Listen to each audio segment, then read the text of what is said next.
is a Bramble Jam podcast. Hi, I'm Brandon. I love Oprah's Christmas movies. This is not fair. I'm Dan, and I despise Oprah's Christmas movies. I'm Alonzo, and you get a Christmas, and you get a Christmas, and this is the Deck the Hallmark podcast. Deck the Hallmark, it's his podcast.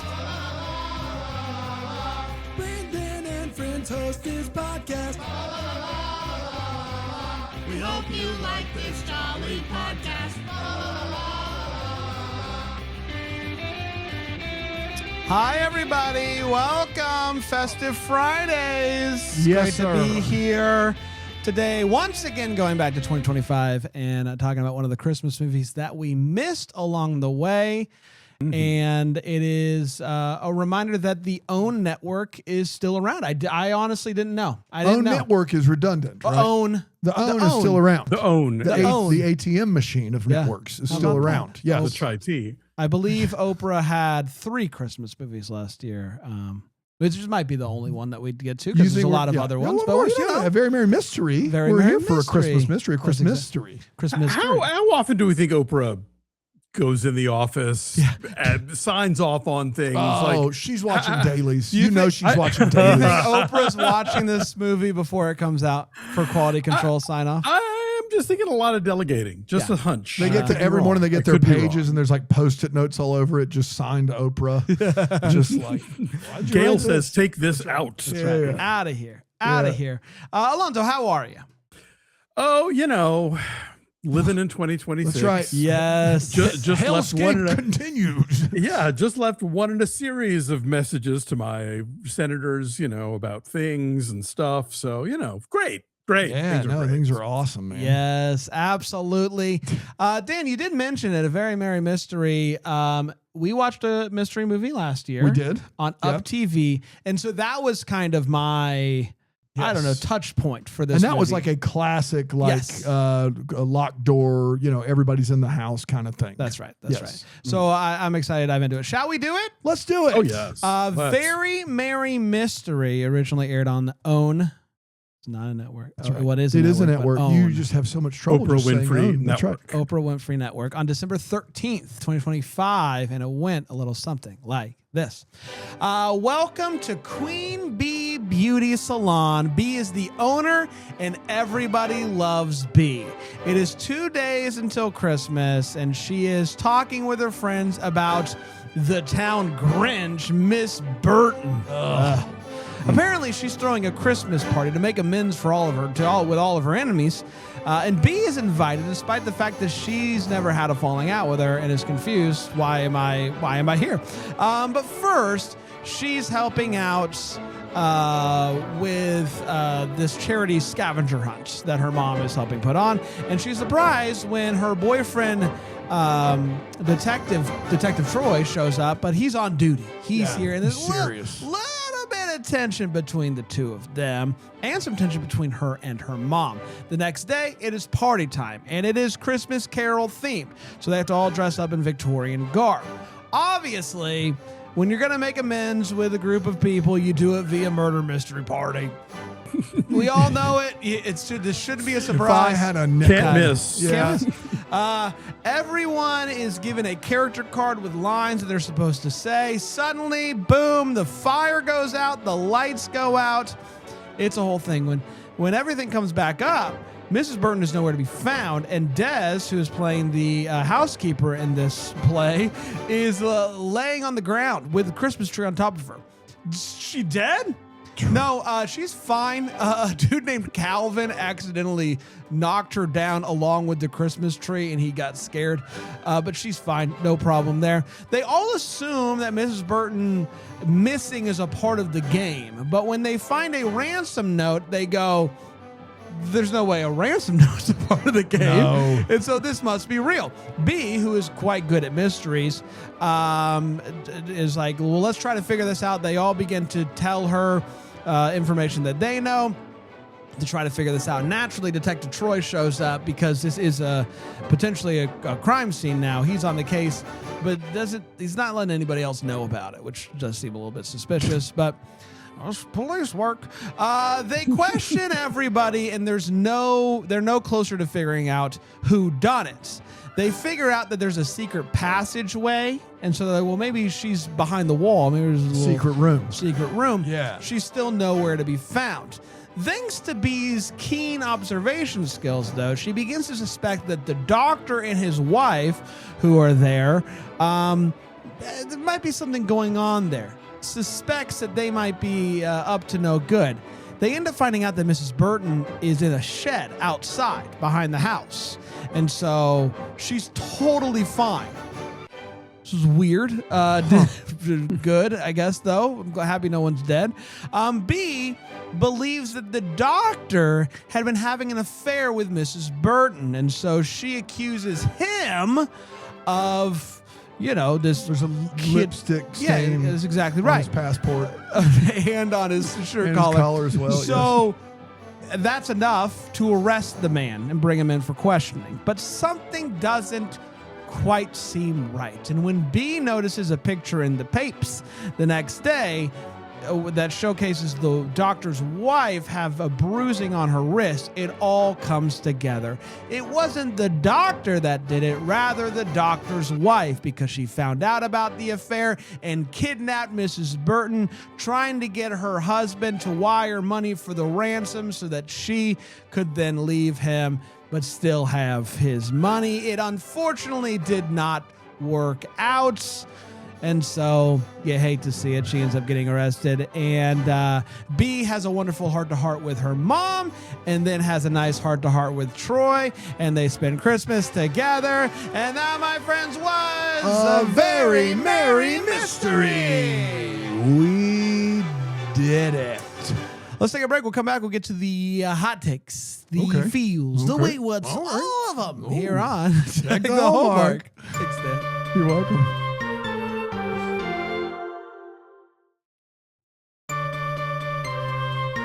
We're back. Hi, Festive everybody. Friday, y'all. Festive Friday in the house. Alonzo's here. Dan's here. Your boy BRAN'S here. We're your talking. Boy. It's your boy. We're talking. It's your boy. We're McNasty. talking. That's exactly right. We're talking Very Merry Mystery today. Christmas movie from 2025.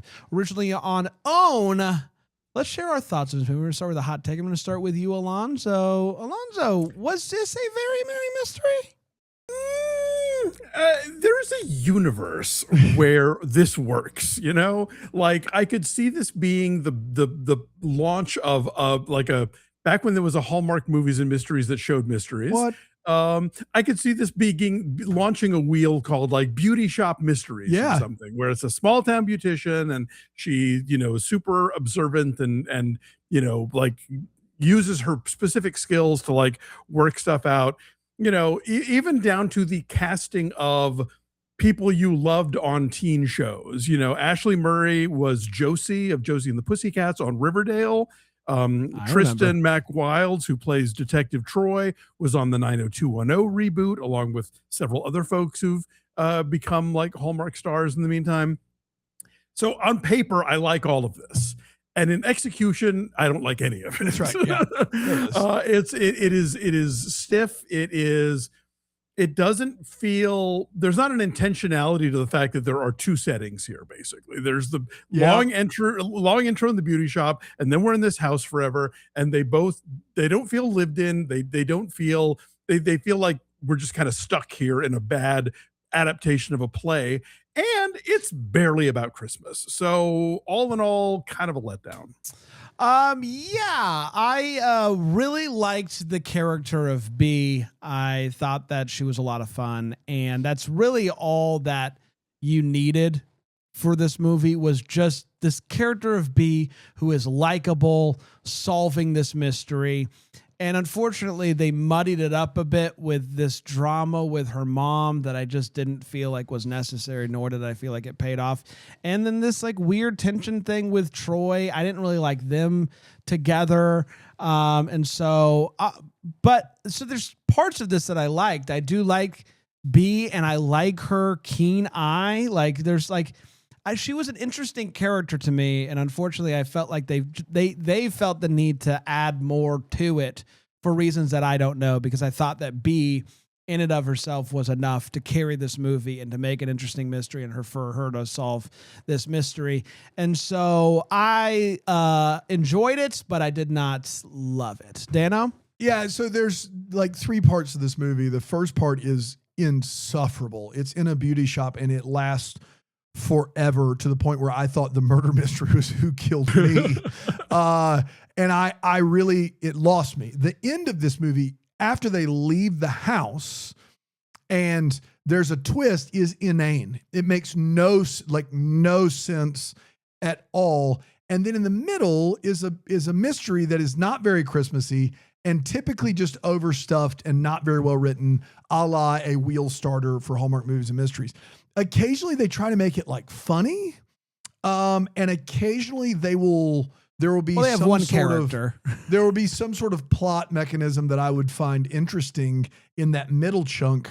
But like, I'm talking maybe 5 minutes of this caught my attention, like of what could have been, but the rest of this is a tough watch. I honestly thought the first scene was it might still be going on somewhere. I was like, what is happening? And then the end of this movie. So it never really achieves any sort of liftoff, but I don't disagree with either of you, which I think you kind of said the same thing, which is like this character, it seemed to be an entry point for you to start having a weekly or yearly or, bi-yearly, biannual mystery with this character and her boyfriend detective. But yeah, it just doesn't work. It just doesn't work. So there's that. It's time for all the feels where we talk about what in this movie gave us feels. Alonzo? I like Bea a lot. I think she's a fun character, and I think there were places you could take her. And I'm sorry that this it is not encouraging that there's going to be more of them, but who knows? And Zahra Bentham as Des, I thought was a really funny, like sidekick sort of, best friend character. A lot of times that's where you can sort of bring the fun in a movie like this. And I think she gets it and is giving you that. It's kind of a bummer that they pair her off with like the Calvin. Perpetually Calvin, Yeah. yes, the in debt gambling addict nephew of Ms. Burton. It's like, you want better for Des, but she's at least bringing a real spark to this, and I think even at times kind of gets to be the audience voice of like, wait, what is happening here? Yeah. Which is I think you need in something that's this sort of contrived in its alleged intricacy. Yeah. I appreciated that we have this character of B who owns this beauty salon, and we, as Dan has mentioned, they do set that up in this movie. They set the heck out of it. Yeah.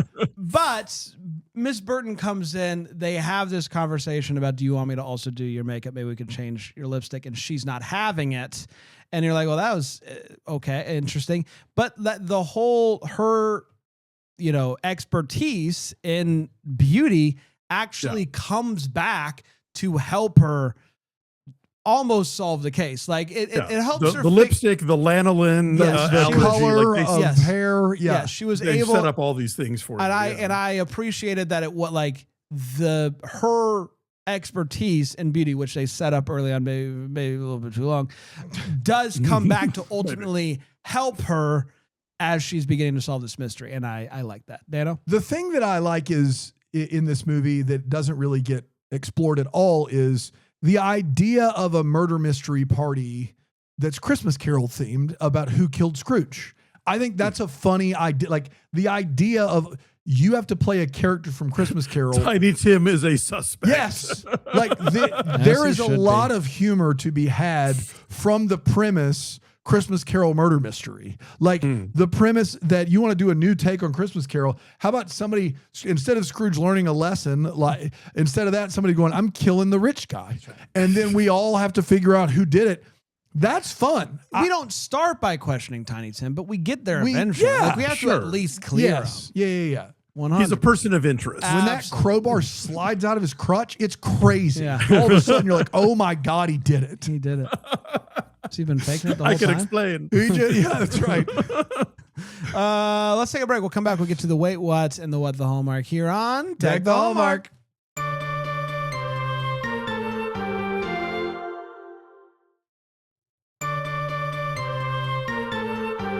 Welcome back, everybody. We're talking about a very merry mystery today. Merry Christmas. Why not? It's time for us to get to the wait what. So we're talking about what in this movie made us go wait what. Alonzo? Okay. I've never owned a house with a gas fireplace in it, but can you turn them off and on that quickly? If you leave the pilot light on, you can turn them on and off pretty quickly. But if the pilot light's off, no, it takes a whole thing. Gotcha. Because it was so theatrical the way that not just the lights go out and the fireplace too. You know? I don't know how the wiring would work though. Like she had it rigged to where the circuit breaker was set to a timer along with the line to the fireplace. And I don't know if that's possible. It's a stretch. Yeah, they did it. Our detective here, I know it's a small town, but is he the only person on the police force? Because it seems like there is just no backup to be had until, they finally arrest a culprit who turns out to be the wrong one. And after he arrests a kidnapped suspect, does he then have to go into the station and fill out reams of paperwork? No. He's told he gets to take the rest of the day off. Deuces. But also, I'm pretty sure they made background actors included. I think they made this movie with 12 people. Like that's a max. Yeah. It feels like a COVID production. Yeah. In how sort of like small the cast is and how sort of how they tend to isolate them. And then just okay. The idea of the dark we should also explore, because obviously they want us to know what's going on in that room when the lights and the fireplace go out, but it is so Twilight in there. You can pretty much see everything, and it's like not very dark. You could have played with that a little and had a little, because it just seems like okay to let the audience do a little bit of work. Yes, exactly. It's like those movies where every time the mom comes in to say goodnight to the kid, where the curtains are just wide open and there's a street light beaming right in. It's like, okay, give me something to work with here. Anything else?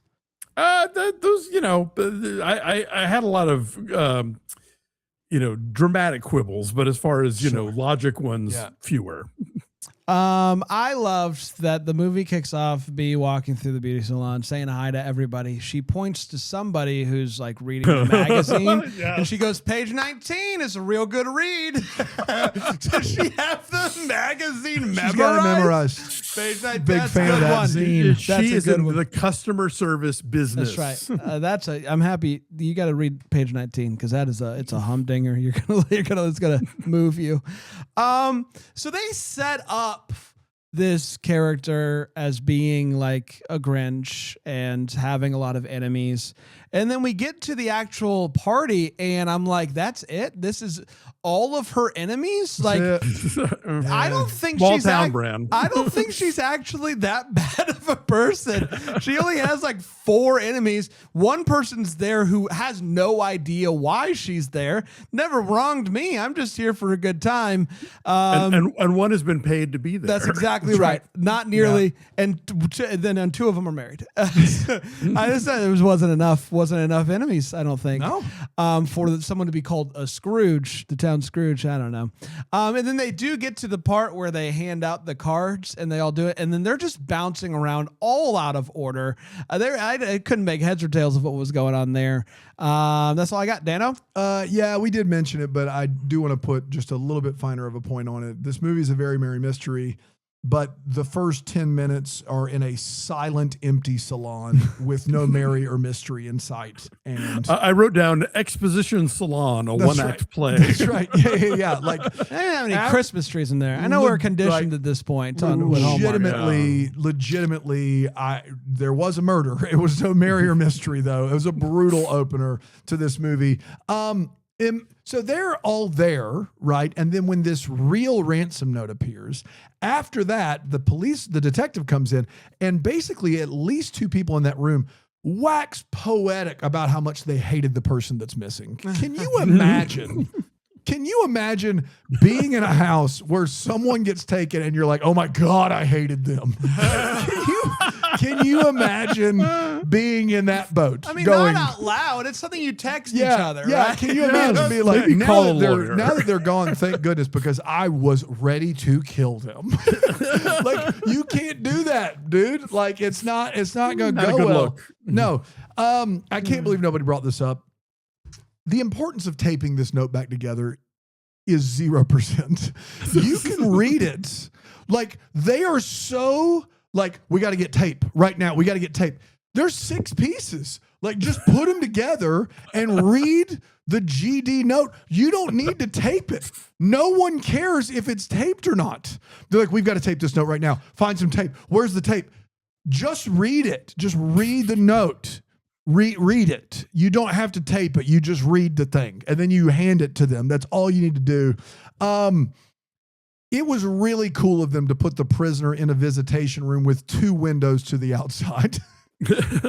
Whatever room, they finally arrest the person that did it, and they're in jail and they're in visitation, and that room is like a fellowship hall at a Baptist church. There are 2 windows that she could easily escape. It's not even watched. There's no one anywhere near it. You could easily get out of that situation. It's Mayberry. Yeah.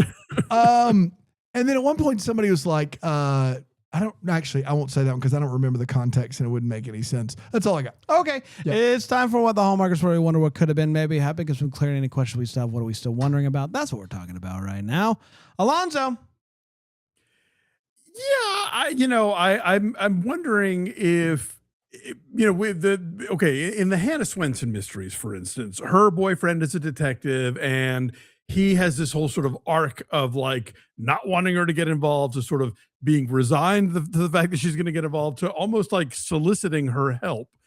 And I'm wondering where B and the boyfriend are in that arc, because clearly, I mean, unless he's just immediately not very good at his job and thrilled that his girlfriend is good at his job, Yeah.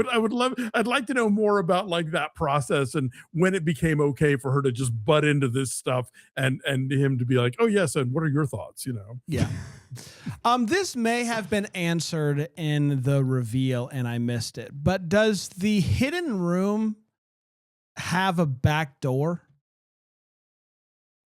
No, I don't remember the answer. Because at some point, guilty lady goes and drugs her and then gets her from that room to the shed. Correct. And so either there's a back door that nobody, like, did no one walk around the back of the house, like around the house to see if there's any other like ways in or out that we're missing, or she silently carried this woman through the house into the shed. Impressive. It's either bad investigating or impressive stealth work. And I would like to know which is which. Dano? Yeah. I want to know the lipstick stain on this guy's collar is massive. It's not like, CSI caught a break and found a follicle. Like this thing is ginormous. And so my question, she missed his skin altogether. Yeah, exactly. Like that was a whole list. She was making out with the shirt. Yeah, right. She loves that shirt. That shirt is so the starch. Give me the starch. I love it. I just want to know if that was added toward the end of the movie in the props, or we missed it all movie. Because I did not bother to go back. But when they show the lipstick stain, I'm like, how did no one comment on this all movie long? Like this is like, it would draw your eye immediately. And then I was like, well, it didn't draw my eye. Right. Was it on him earlier? Did they have him turned all movie? I don't know. I'd have to go back and watch it again, which I most certainly will not do. So I guess it will remain a mystery. And you know what, cheating husbands, this is why you carry a handkerchief. Yeah, but I will say this. Well, thanks for that. This is the minute where Alonzo speaks to cheating husbands. Tips. Yes. I love how they basically, made the toxic man in this movie actually not guilty. They were like, surprise, it wasn't the guy. OWN is about empowering black women. That's right. Dan. That's right. So, yes. They even them can be murderers and kidnappers. That's right. Yeah. Well, in her defense, she didn't kill anybody. She didn't kill anybody. Fair. So listen, if you can't, secretly kidnap your once best friend. That's right. To have your deadbeat husband wire you money so that you can leave him, then I don't know what you can do. Yeah. It was a great plan. Pretty straightforward. We've If it all wasn't been for there. the meddling beauty tech, I would have gotten away with it. We did, everybody. Congratulations. Next week, we're heading over to Hulu. It's Chad Michael Murray. It is Joy to the World. Oh, I thought you were going to say the other lead's name. I don't know. Oh, okay. I'd never seen her before. I could have Googled it. Googled Wasn't she an Entourage? She was an Entourage, and she was in like some 90s rom-com with like Lance Bass. Oh, what's let me Like look up her On the name. Line or something. How do you say her name? It's Emmanuel Shrieky. Yes. I was hoping that Brain was going to have to say it without help. Well, I know. I was. I Sorry, could tell Chad he was Michael dodging Murray and Emmanuel Shrieky. Shrieky, as you would have said. Yes, for sure. You would have definitely gone with this. I would definitely would have done with Shrieky. You were going to say Criqui. I know you were. Emmanuel Criqui. Chickwe. Yeah. So come on back for that. It's on Hulu. I saw a lot of people talking about it during the holiday season. A couple of people asked us if we were going to do it. So All right, here we go. are. We're doing it. We're doing it. Coming back for that. Until then, maybe the first to wish you a Merry Christmas. Deck the Hallmarks of Bramble Jam podcast produced by Brandon Gray and that Greenville, South Carolina. For more information on the show, go to deckthehallmark.com or follow us on the socials at Deck the Hallmark. You can also leave us a rating and review on Apple Podcasts, and then you can become a double decker at the best corner of the internet, BrambleJamPlus.com. That's ad-free podcasting, that's live video watch-alongs, that's movie chats, that's so much more. Do it right now. Okay.